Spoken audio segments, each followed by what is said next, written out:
Hi everyone, and welcome to another tutorial on Arganian's Puzzle Box. This is going to be a quick tutorial and it's all about adding engine sounds to your vehicles. So I've released recently a demo where I fly a ship through space, and quite a lot of people have downloaded the demo. I really appreciate the feedback that I've received from those people, and they've also asked me how did I add the engine sounds as you accelerate the ship through space and decelerate. They've obviously noticed that the sound changes. So I thought about just putting a quick tutorial together in which I break down that process and what I've done. I'm going to show how you can create a sound cue in Unreal Engine, how to create a looping sound.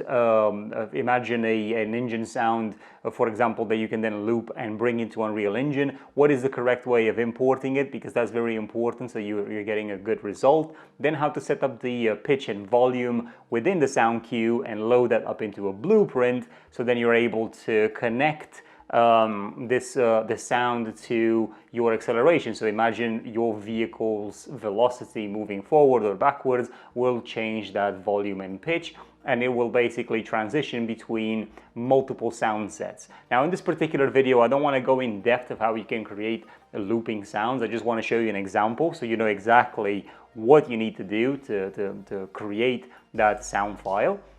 And then you guys will just have to work out how many steps you want to have, how many different sounds you want to add into the mix.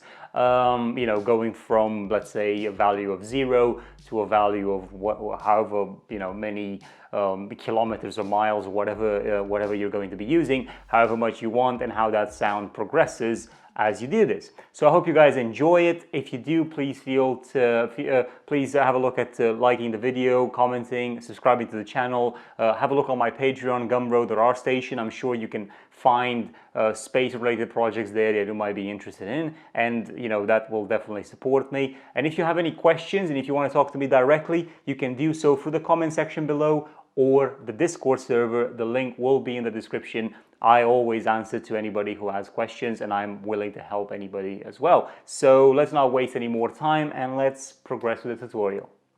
So I would like to just show you guys what a space scene will look like when there's no, you have no sounds. So sounds do, obviously matter a lot. So this is a space scene from a creator on the Unreal Engine Marketplace.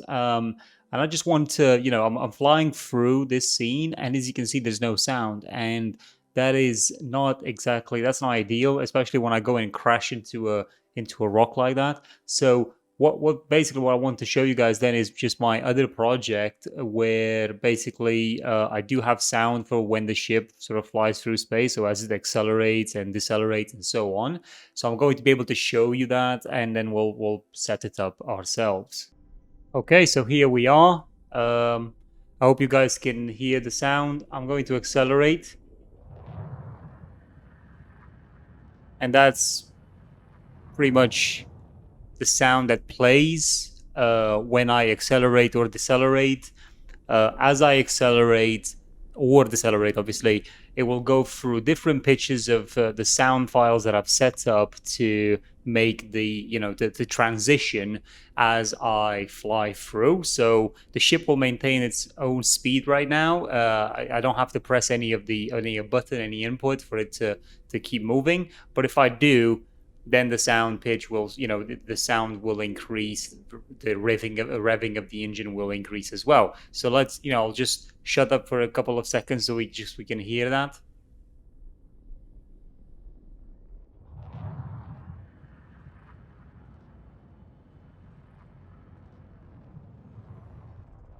And you'll notice that the sound is obviously linked to the velocity that you're seeing on the left side, which effectively means that that's the speed at which the ship is moving. And that's what we're going to do. That's how we're going to tie in the sound cues that we're going to set up. Now also, please remember that this particular demo is available for download on my ArtStation, Gumroad, or Patreon page. And for the people who subscribe to the highest level of Patreon, will be able to get the project files for this particular scene, so you can see how it was all done. But let's not delay it any longer, and let's begin the tutorial. So what I've done here is I've got the vehicle example map because I've added the ship blueprint in here so we can use it. So we're going to add that setup from the ship blueprint to the vehicle as well. Normally, if you're on here and you press play, you'll be able to move the vehicle around, and as you can see, there's no sound to it. So, but that's fine, obviously. But it's got a kilometer an hour, so we can use that sort of information to be able to drive the engine. I'll now set up the ship itself just so you can see how that sort of functions here within this within the vehicle example map. So right in the world settings here, we've got a option where it says, game override mode. I'm going to move that to BP ship, which will then load the stuff that I normally need for the ship. So the ship HUD, the ship itself, and I'm just going to press play, and this will bring up the ship, and the ship is now crashed into the ground. I'm just going to accelerate it, hopefully. Oh, there we go. I've just clipped through. Oh, it's not allowing me to clip through properly. Anyway, this is a bit of it's a bit of a twister. But anyway, we've got it. So we've got the ship in the scene, and you can obviously hear the engine a little bit as well. So the ship is functioning just like it did in the other scene. So we can close that off. And what I would like to do is actually open the content browser. I am going to find the ship blueprint, and I'm going to double click it so we can have a look at how that setup was done. So within the ship blueprint, I've got a point where I'm creating my thrust speed. So that is basically what you're seeing on the screen whenever I have velocity. And that number is generated through here where the thrust is being set.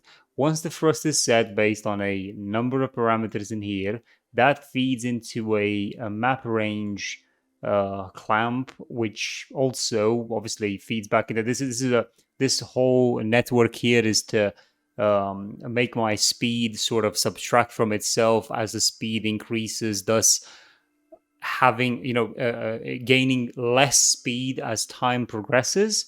But more importantly, the thrust goes into this absolute node. And then it goes into a map range control, which then just sets the ranges between 0 and 1. And then it looks at, between an in and out, between 0 and 1 and 0 to 10,000 in here. Down to 10,000 number is because I reached such ridiculous numbers in terms of thrust within the space ship. And then this connects into a float parameter, which has the name RPM, and that's just what I'm using in the sound cue, and I'll show you guys in just a second.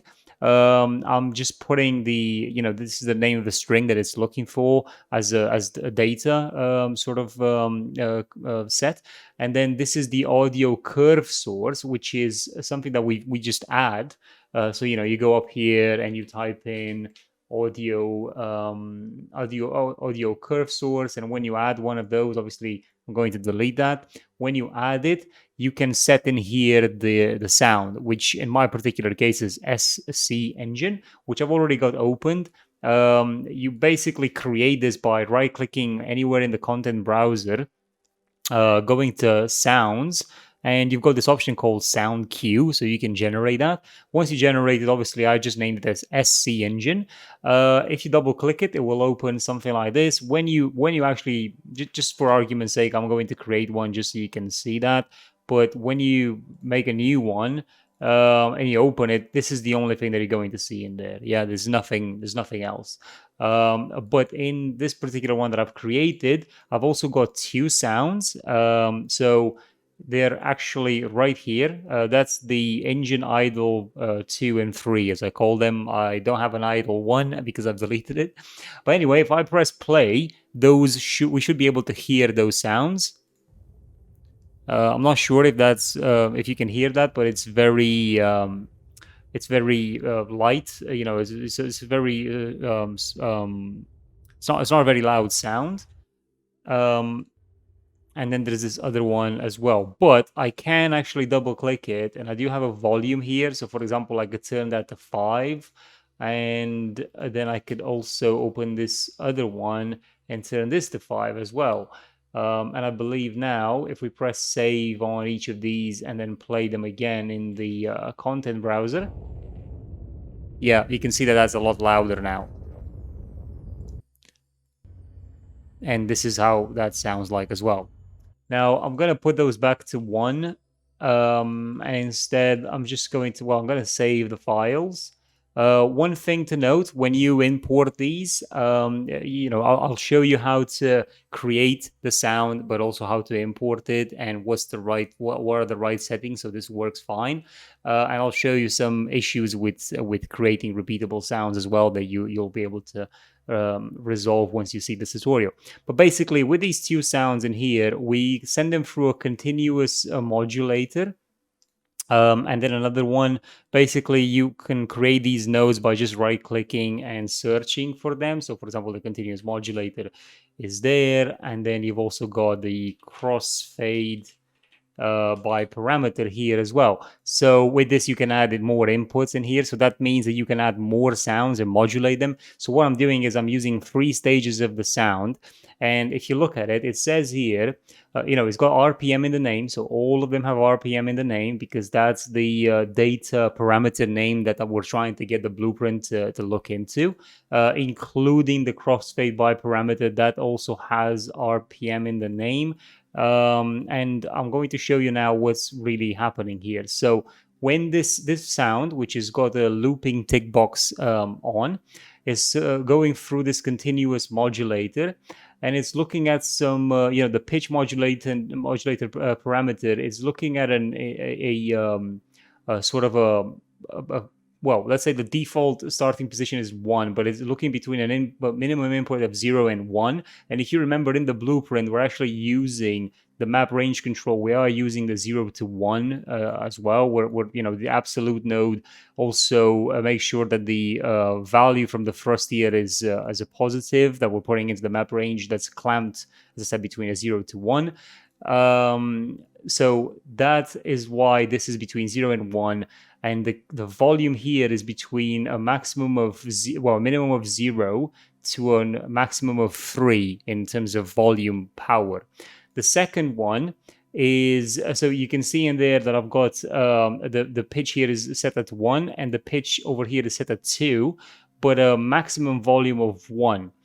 So this is like I'm using the same sound to sort of have a point within this transition where the sound sort of has like a standard starting position, but then modulates down as it then picks back up based on what this crossfade by parameter does. And then we've got this one which has the highest volume, which is 4.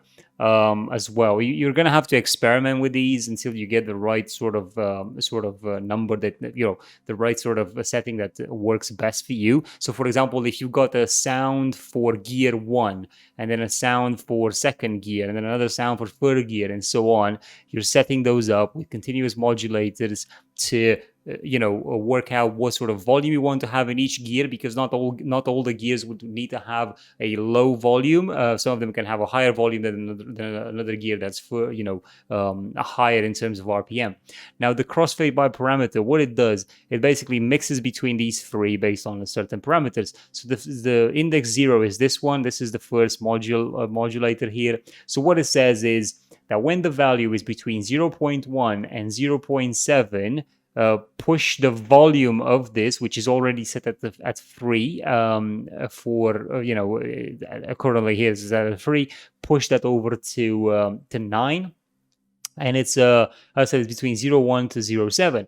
Now when you reach between 0.7 and 1.1, I would like to already start modulating this second one here with a different pitch than this one, although it's from the same sound, and push it over to the volume 10. And then this one is between 0.8 and 1.1 at a volume of 12. Now you're going to have to experiment with these particular values to see when does your sound start, depending on the sort of the number that you're feeding through. I know the blueprint for the vehicle, the default vehicle, has a more straightforward sort of conversion of numbers. For me, because I'm using a spaceship, the numbers are very high because of that. So I had to play around, but because of that clamp that I put in here, I am ensuring that I can use values between 0 to 1. I've got the 1.1 and so on, because it's like if you go above 1, anything above that just sort of ends up in a sort of a fade or a loop. But you shouldn't really necessarily need it, as long as you've got your sounds looping anyway. But this is fine tuning at the most basic level, because other people or somebody who wants to make a more intricate sound would add 4, 5, 6, 7 different variables in here to make a more interesting sound. And especially if you want to have a pattern that's not so repeatable to the ear that it starts to get boring. So you've got to account for that as well. But that's pretty much the sort of the breakdown of how you set that up, this particular setup, which then feeds into this output. Once you have this done and you save it, as I said, in your blueprint, you can add the audio curve source, make sure you got that sound cue set up, and then you can literally drag it in here and add it into a set float parameter. We're going to do that as well. We're going to do it in the vehicle blueprint. But until we get to that point, let's instead go and create I'll show you guys how you can create a sound, just very shortly. So what I've done specifically, I'm using Adobe Premiere for this. You can use any other software that allows you to edit sounds. But what I've done is I've gone over to YouTube, and I found this video of some ship engine sounds from, I believe it was what game was it now? I keep forgetting this one. Something to space something. I can't remember now. Anyway, I think it's Elite Dangerous or something. Anyway, so I've got this sound. Basically, I just wanted to do this as a test. So what I've done is I've gone on YouTube. I've got the sound by recording it with OBS, and now I can put it into Adobe Premiere. So what I'll do is I'll drag it over here. And you can see this is the file. I'm just going to put it over into the track, and I don't need the video, I just need the sound. Then I'm just going to make sure that this is my active track right now. If I press play, it will obviously play that sound. For some reason seems to be I can't hear anything, so I think it's because of my audio hardware, but that's fine. I can change that. Yeah, it seems it was set up to headphones. So I'm just going to put that to my monitor instead. Hopefully this will save. Come on, you can do it. You can change it. Okay, so now if I press play, yeah, we can hear that sound. Okay, so basically what you want to do is you want to crossfade. So in order to do this, let's say your sound, you want it to be this particular part right here. Okay, sorry, I've just deleted it. So let's say you just want this particular part from here to here, right? So what I'll do first is I'm going to cut into the sound, let's say like that. Okay, so again, whatever software you're going to be using to do this, I'm going to put some suggestions in the description below. But once you've got your sound file that you want to do, or your multiple sounds that you want to do, you need to create a crossfade where basically the sound repeats upon itself, so it loops upon itself, so that you get that nice transition, so it never sounds wrong. What I'll do is I'll cut them right here in the middle.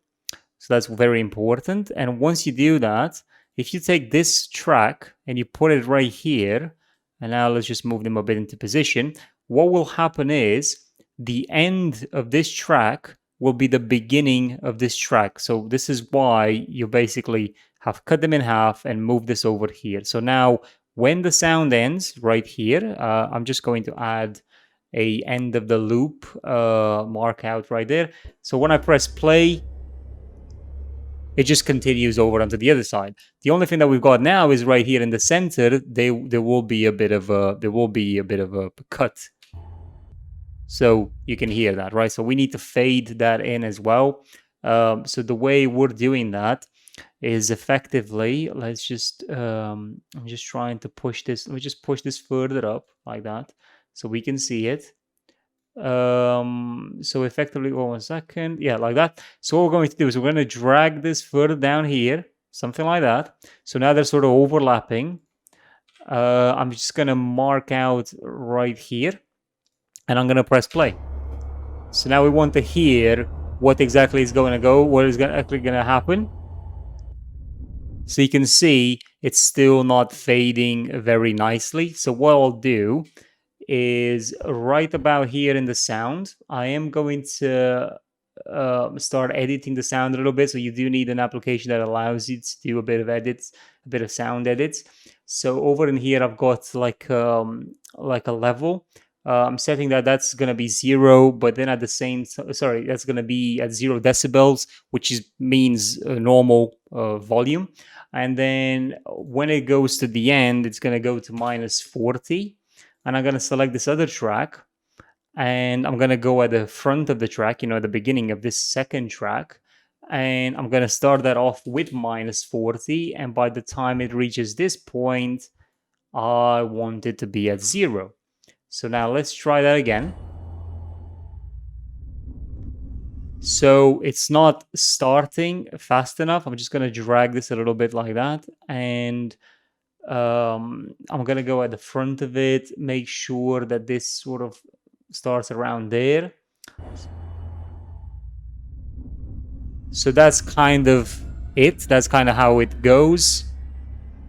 So you've got a nice transition at the back, but the pitch, the volume itself is not ideal over here. It just feels like there's a bit of it missing. So what I can do is maybe do something like that. Let me just, this is very important that we get this right, because if we don't, it's just not going to be okay. I'm just then going to drag this out like that. That's literally moving the decibels over there. So now it maybe is a bit more balanced. Again, it's going to be quite a bit of work.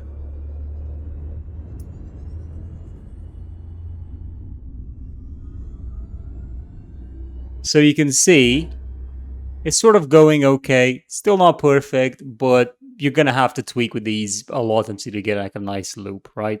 I could be spending here an hour looping on this until I get the right result, but you get the idea. You crossfade, you cut in the middle, you swap about, and then crossfade between them in the center to get a nicer, even transition. I would definitely recommend that when you do the cut, when you stitch the front and the back of another of the track there in the middle, that you make sure the sort of the pitches, the sound volume and the pitches and so on are kind of at the same level to get a good result.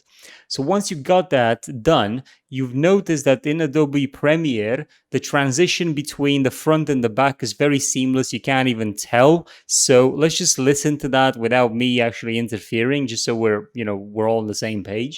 So I'm just gonna play it from around here. Let's just listen to it without any sort of interference.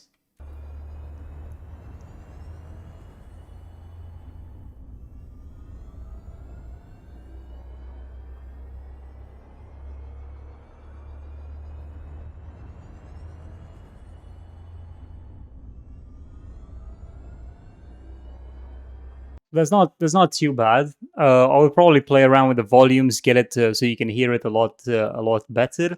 But again, this is just an example sound file. Okay, this is what you sort of this is how you create a looping sound, or you may go out there and just buy this sort of sound. Okay, now you've heard that seamless transition. So what I'm talking when I say seamless, I'm not talking necessarily about the center. Obviously, this needs a bit more work, but it's the front and the back that really matters. Now, if you when you export this, right? So you click over here, or in whatever software you're going to be using, you click a file and export, or whatever you got from there.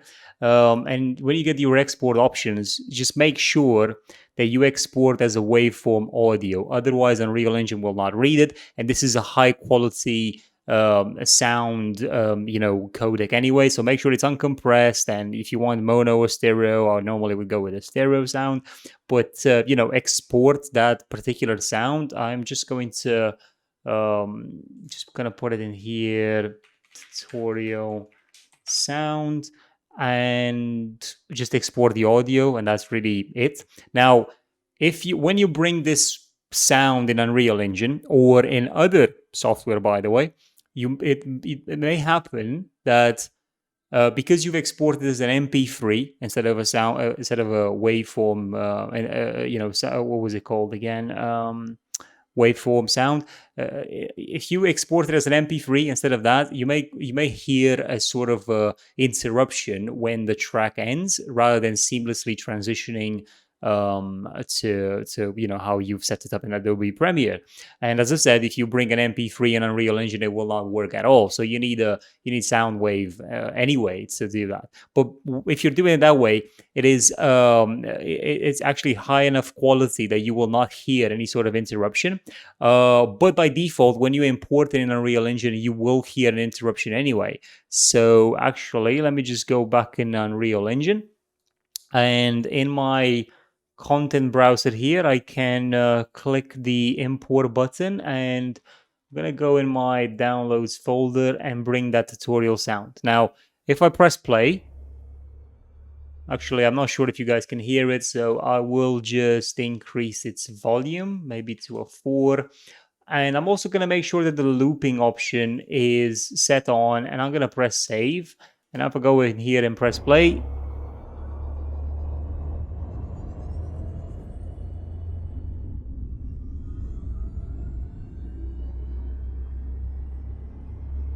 I don't know if you can hear that, but there is a sort of a click over there at the end. Now, anyway, regardless if you're going to hear it or not, I am telling you that I've heard it every time I've done this. There's a click there, and you can hear it properly. If you've got headphones on and so on, you can hear like an interruption, even though you haven't used a bad sound format. The reason is that Unreal will automatically compress it into a Bing audio. So over in here, if you notice this, I've got it as a PCM.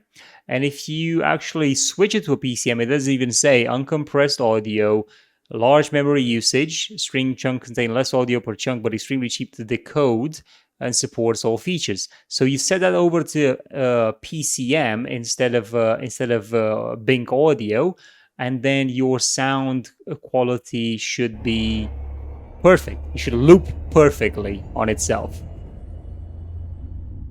There hasn't been any click anymore, any sort of interruption in that sound. Yeah. So that's pretty solid. Okay, so we've got another sound in here, and I have got my sound cue over. What I'm gonna do is I'm gonna go into it, and I want to bring that sound in. One way to do it is obviously just going in here, opening the content browser, and then just drag and drop it. So I'll put it on in here, and I could literally just connect it over like that, and I've got 3 sounds. Make sure I've got looping on, and save it. And now if I go in my spaceship, in my map, I should be able to just play it and see how that sort of sounds like with this new added sound. Okay, so I'm just going to start the map. Let's just see. You'll be able to hear the new sound. And there it is. I'm slowing it down, and I'm also going up. So you can see how easy it was to set up a new sound into the queue. So I can obviously add even more if I wanted to, but this just enriches overall the design of it. Okay, see, I'm pretty sure that sort of kind of proves now how that works. Let's just do it for the vehicle itself. Okay, so I've just opened the sports car pawn. And this is its event graph. Now in here, in the event graph, we need to find where it says movement control plus brake and lights. Actually, no, not that one. Wait 1 second. No, we need to find the movement component setup. This is changed a little bit in Unreal Engine 5, but what you need is the event tick effectively.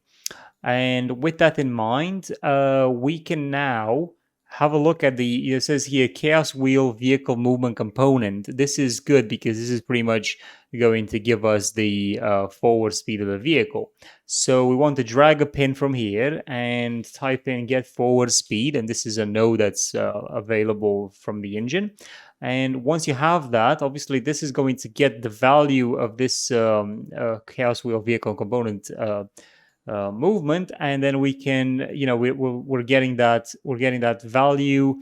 We can then add an absolute node for that, and then we want to set a float parameter. So when you type in set float parameter, you'll notice you're only getting the set scalar parameter value, and that's because we got context sensitive on. If you click that off, then you can see the set float parameter. Just make sure when you do want to look for that, make sure it's a parameter and not a Niagara or anything like that. It has to be set float parameter. Hopefully I'm getting the right one here. And yeah, that will be it. Target is audio parameter control interface. Interesting. Let's see if that actually works. So I am going to add a audio curve source, and I am going to select over here in the sound. I am going to type in SC engine, which is a sound cue that I've created for the ship. So that's now loaded. And over in here, I can control left click and drag it into here, and then I can put into the target. In the name, I'm going to put RPM, which is, if you remember from the sound cue, I've used RPM as the parameter name everywhere. And now we've got to make sure that we're running this float parameter. So what we need is a sequence from here. So let me just bring in a sequence. The sequence automatically connects to the angular damping, but this second pin we want to connect over here, just so we're obviously being able to drive that that data, well, to run this float parameter. I don't know if you can use it with set angular damping and just do it from here. I don't think it works. Let's just do it this way. If you guys want to try the other way, that's fine. Okay, so we've got it connected. Now, one thing that we need to bring is a map range clamped and put in this float between the absolute node and the set flow parameter. Now, one thing to note is that the map range clamp, so you got the in and the out. So I just want you guys to understand what this means. The in is what's coming in, literally what's coming in through this node, right? So you're literally setting up a minimum and a maximum value. Now I've put this to 0, but I think in whatever, depending on your case, you may have speed going backwards and speed going forward. If you want to have a different sound for going backward, then you may want to add in a sound cue for that, for minus, so for example, from the out range being 0, you may want to put that to -1. And then at -1, depending on what sort of range you're setting up in here, if you go backward, then obviously you're going to get a different sound cue. But we're just, for simplicity's sake, we're going to use 0 here. So we're starting from a value of 0, and then we've got in range 30,000. Now, you might be thinking, well, how fast can this vehicle go? In this particular case, it's in kilometers, but that doesn't mean that those kilometers literally transform into this number here. I'm not going to be able to tell you what the best number here is, because you're just gonna have to trial it. But if I put in here 300, for example, from 300 kilometers, the sound will instantly move from 0 to maximum in like 1 kilometer. So I've put 30,000. I'm trying with that number. So basically the 30,000 should allow for a nice sort of upscale of volume as the speed increases. So I'm just going to press compile, and then I'm going to press play. So at 0 speed, we get no speed. But then when I press W, I'm not sure if you can hear that, but basically the sound is increasing. I'm hoping you can hear that. I can then let me just try and go in here and lower this value maybe to a 10,000, and hopefully I will be able to reach the maximum speed then, maximum sound from the speed. So yeah, I think you can hear it better now. So that's the speed at which it actually goes. And we can try and decrease that as well and be able to get, oh, and now it stops. And there we go. That's it, 0. Oh, it seems in reverse it also adds in. Because it's a positive number even in reverse. That's why it's taken into account. So you can see how that speed sort of increases because of that sound cue and how it was set up. Yeah, you can hear that. That's pretty cool. It basically it works. So all you need to do now is just add in extra settings, extra tweaks to basically how your pitches change and how the volume changes depending on what sort of speed you've got. So yeah, I think that will pretty much work. So very quickly, I'm just gonna go in the sound engine in here and select some of these, like for example the top speed. The crossfade parameter. I'm just going to bump that to like 14, this to 17, and maybe this to an 11. And I'm going to save that and then press play. And now the sound should be better.